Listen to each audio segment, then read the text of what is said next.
ఈరోజు మనం కరివేపాకు పొడి చేసుకుందాం. కరివేపాకు పొడి ఇడ్లీకి, దోశకి, అన్నంలోకి అన్నింటికి బాగుంటుంది. పైగా కరివేపాకు తినండి బాగా మంచిదని కూడా చెప్తున్నారు కదా, దానికి కరివేపాకు తీసుకొచ్చాము. ఇది రాత్రి ఏం చేశానంటే మొత్తం అంతా వాటర్లో వేసి బాగా శుభ్రంగా కడిగేసేసి ఇలా గుడ్డ మీద ఆరబోసాను.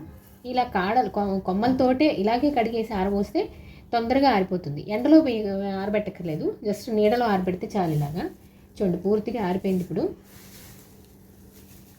ఇలా ఆరిపోయిన దాన్ని మనం ఆకులన్నీ దూసేసుకోవడమే.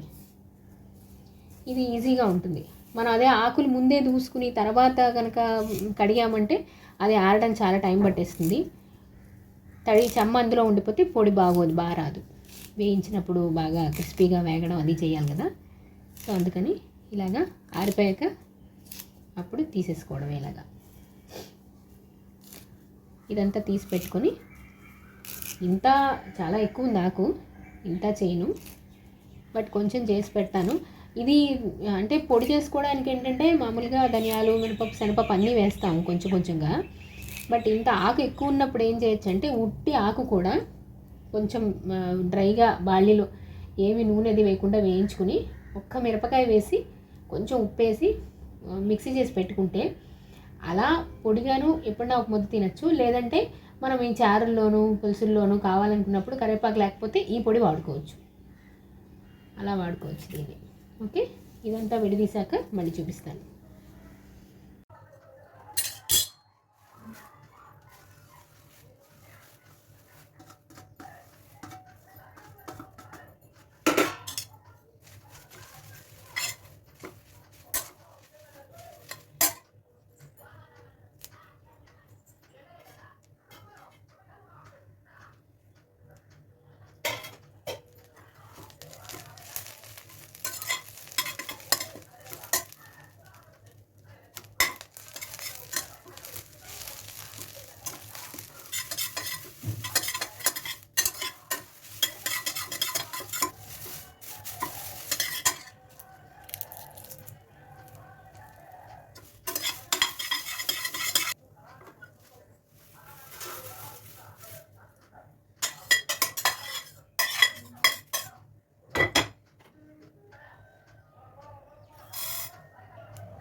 ఇప్పుడు ఇవన్నీ కలిపి సరిపడంత ఉప్పేసి మిక్సీ చేసుకుందాం. సో ఇది ఫైనల్గా మిక్సీ చేసిన పొడి. ఆకు మొత్తం అంతా దీనికే వాడలేదు, ఒక హాఫ్ తీసి పెట్టాను. అందులో ఏం చేశానంటే ఒక ఎండుమిరపకాయ వేయించింది, వెల్లుల్లిపాయ, ఉప్పు వేసి మిక్సీ చేశాను అనమాట. అది కూడా బాగుంటుంది. సో రైట్ సైడ్ ఉన్నదేమో ఉట్టినే ఎండుమిరపకాయ వేసి మిక్సీ చేసిన ఆకు, లెఫ్ట్ సైడ్దేమో పప్పులన్నీ వేసింది.